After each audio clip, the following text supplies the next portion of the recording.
pozdrav! Dobrodošli na kanal Kuha i Peci i u moju malu kuhinju. Danas pripremamo isto jedno vrlo jednostavno jelo, naročito ako će vam doći gosti pa na brzinu nešto da pripremite. Dakle, radi se o punjenoj pohovanoj piletini ili cordon bleu, kako neko izgovara, ja ne znam tačno kako se kaže, ali eto, recimo cordon bleu. Šta će nam biti potrebno od sastojaka? Ne treba puno količine, znači prilagođavate svojim potrebama, a ja ću vam pokazati šta ću ja koristiti, pa da vidimo. Kuhaj i peci. Ja ovdje imam oko 600 grama pilećeg filea, brašno, prezla. Ja sam pripremila 2 jajeta, možda će vjerovatno trebati još, ali bolje dodati nego bacati. Biber, so, ovdje imam tanko narezan žuti tvrdi sir i tanko narezano suho meso.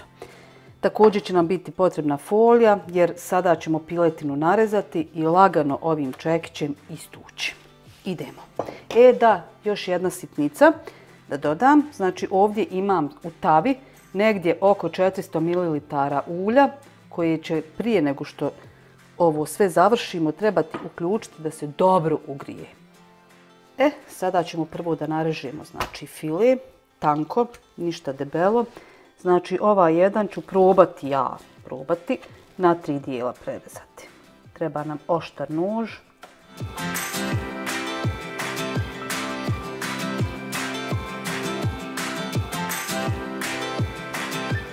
Evo 2 i ovaj mali tanki, neka ga može zatrebati. Sada ću to sve fino da ponovim sa ostatkom i tako do kraja. Sada smo znači na čistu radnu površinu na kojoj ćemo ovo sve ostalo da radimo stavili ovu foliju providnu, pa ćemo onda fino da uzmemo ovaj jedan tanki komadić, pa ćemo mrvicu da ga posolimo, malo pobiberimo, tako. Sada ćemo fino to da prekrijemo, da ne bi prskali okolo, zato se to radi i lagano znači malo samo raspljoštati, pogotovo ovaj deblji dio. I tako ćemo raditi do kraja. Eto, možete i s druge strane. Malo samo, vrlo malo.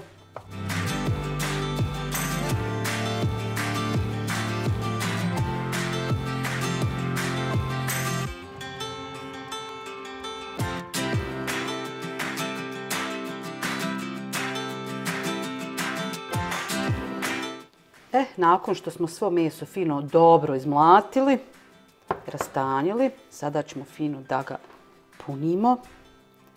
Uzmemo jedan komad sira, možete ga ovako podijeliti. Uzmemo jedan komad suhog mesa, možete i 2. Sada ćemo fino, probajte ove vrhove što vam ostane sa strana, ćoškove, samo ubacite unutra. Tako. Znači ja ovdje neću stavljati nikakve čačkalice, radi djeteta može se slučajno da ubode. Vi možete čačkalicom znači zakačiti ukoliko niste sigurni hoće li vam se odvajati, ali neće zato što ovo ide u brašno i u jaje i u prezlu, tako da nema razloga to raditi, ali eto, ako hoćete da budete sigurni, vi zakačite slobodno čačkalicom. I tako ćemo sada do kraja. Vi umjesto suhog mesa, vidjeli ste da nisam ovo puno solila. Zašto? Zato što je meso slano. Posolit ćemo naravno i jaje kasnije, a vi umjesto suhog mesa možete koristiti naravno onaj pileća prsa, običnu salamu, zavisi što volite. Eto. Ja dok pričam, ja radim. Ovo je vrlo jednostavno i vrlo brzo se pripremi. Nije ni puno skupo. Tako, malo ove ćoškove što vam ostane slobodno. Znači isto one male sarnice nagurajte unutra. Da dobijete jedan fin oblik. Ulje smo upalili da se dobro zagrije. Sada ću fino da posolim malo jaja. 2-3 komada koliko hoćete umutiti, znači dobro. I onda krećemo sa pohovanjem.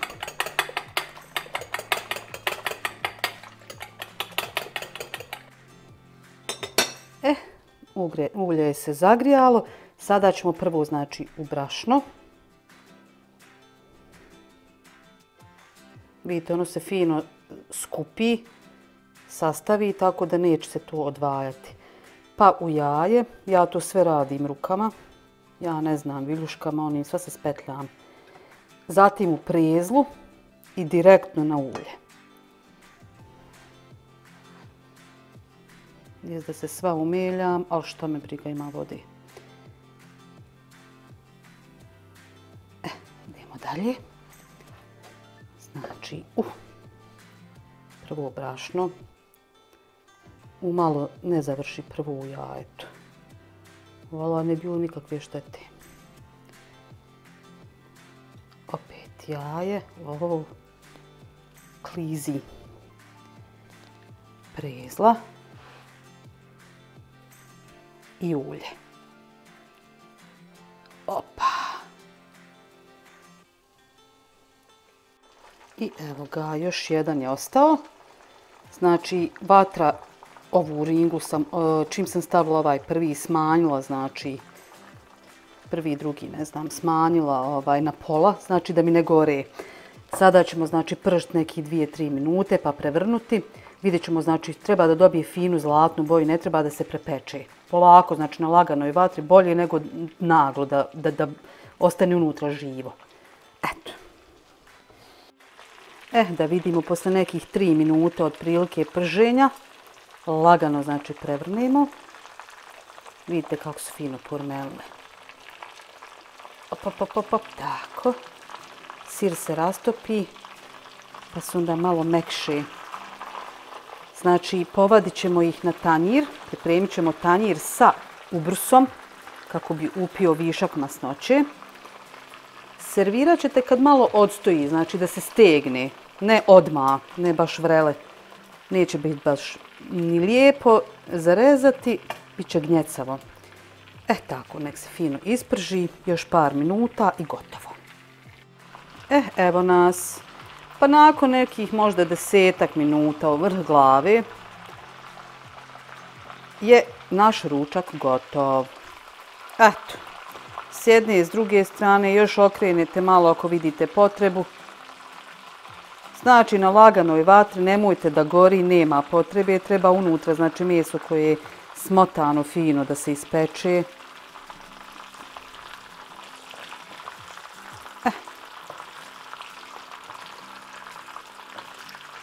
Uz ovo fino možete dodati tartar sos, salatu, rižu. Tartar se nekako najbolje slaže, naročito ako ćete servirati. Znači za goste.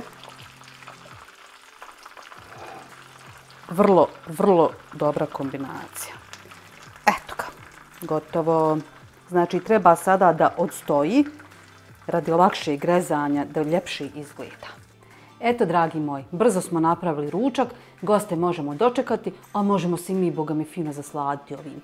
Još kakav dobar prilog, kako sam rekla, jedna fino dobra salata, malo riže, po mom, ja ću tako. I imamo sve što nam je potrebno. Može i supice malo. Tarhane sa paradajzom domaći. Može. To je to. Ako vam se svidjelo, lajkajte, prijavite se na moj kanal ukoliko to niste. Kliknite ono crveno zvonce da vam se upali kako bi došla obavijest o svakom mom novom videu. Pa se gledamo opet. Ćao!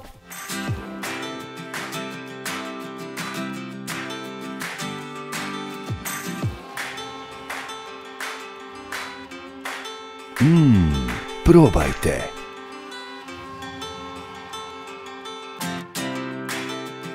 Prijavite se na kanal i pratite najnovije recepte iz kuhinje Kuhaj i peci.